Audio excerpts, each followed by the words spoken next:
Hello YouTube, and this is Abominus33 coming at you with another Transformer video review.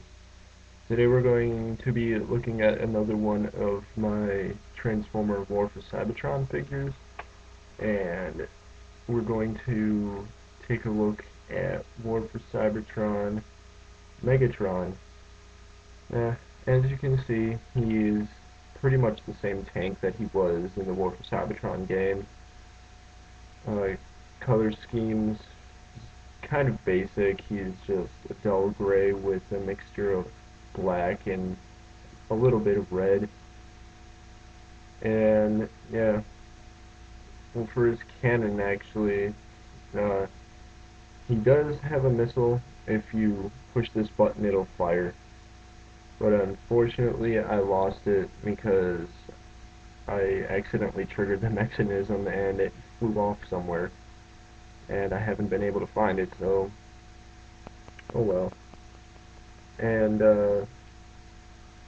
really, he doesn't really have that much in this mode, besides for the fact that he does have two, like, tank modes or something like that, as it's set on the box. Like, where if you have him like this, he's in, like, hover mode, and you can splay them off to the side, so he can drive around like a real tank. But to tell you the truth, that kind of looks weird, and they don't even really look like treads. So I just keep him in the hover position, because that's what he did in the game anyway. So other than that, we'll get this guy transformed. So what you want to do is, with these little panels right here, is you just want to move them out of the way so you can take off his cannon. Just put that off to the side. And now what you want to do is you want to take this part right here and move it up until it's about halfway. And now you can take his legs and unfold them. And on my model, his legs are actually quite stiff, and the only reason I think that is because when I got him, I think it was when they first started putting him on the shelf, because when I found him, he was actually the only one on the shelf, and I got really happy there because I was just like, yeah, well, he's the figure I've been wanting so much, so one left, pick him up, get him. Anyway, for his arms, I think the transformation for his arms is actually quite ingenious, quite interesting. And what you want to do is his hand, or part of his hand, is in both halves of the tank tread. You just want to flip out his hand, and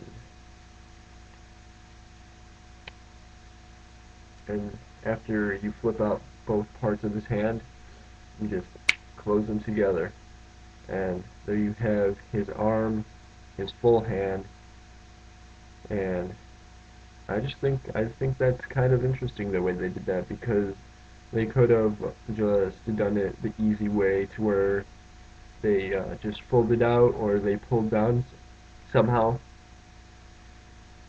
But you just want to do the same thing on the other side.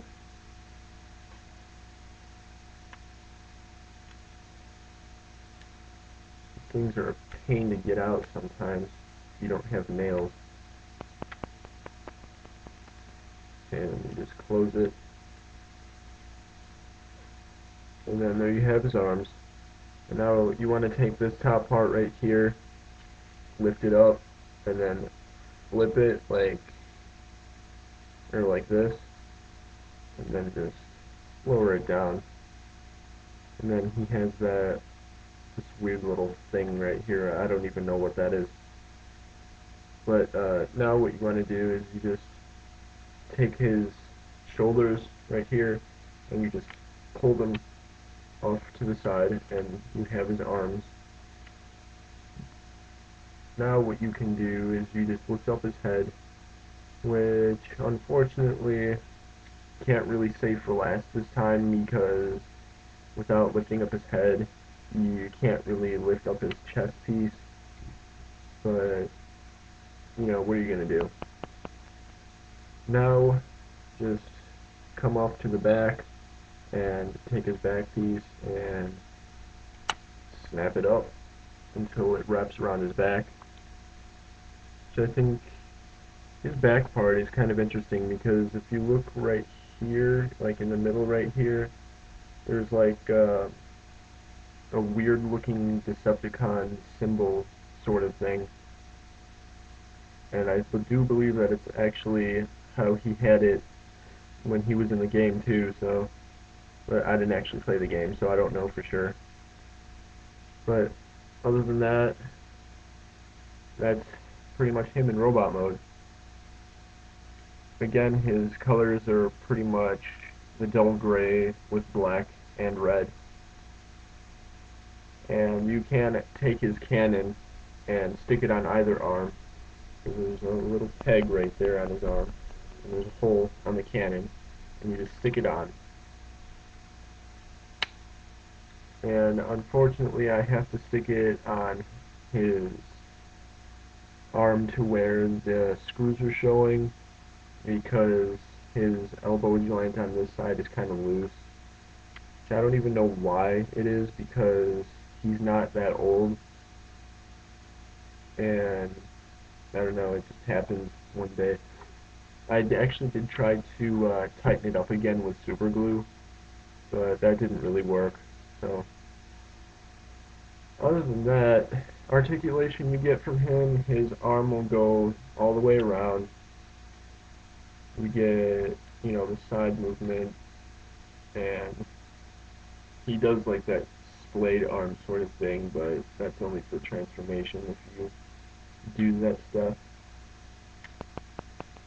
For his legs, he can move backwards, forwards, bends at the knee. So he has decent articulation, but it's just, pretty basic. And I'm actually also sure that his legs would be able to go all the way around if it wasn't for him having, like, arms or something like that, but, he has to have arms, so that was kind of an interesting thing to say about a robot, no less. Yeah, he has a very nice Decepticon symbol in the middle of his chest along with purple holographic bits over here. I don't know if you can see those on the camera that I'm using, but the holographic bits actually make him look a little more alien, sort of thing.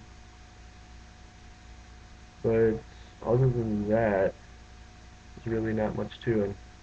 Oh, and I did forget to mention, which I'm pretty sure that all of you guys know, that when you stick his missile in his gun right here, there's little purple bits that come up, kind of like an animated swindle, to where you pushed in the missile and those little bits popped up, and then when you fired it, it went back down. So that was kind of interesting if I actually had the missile, because I lost it. I accidentally triggered it. But other than that, this is War for Cybertron Megatron. I recommend him. He's a good figure. Because, Megatron is always a good figure. Well, except for a few figures that I can think of. But other than that, leave comments on the bottom of the page, subscribe to my videos, and this has been Abominus33 signing off.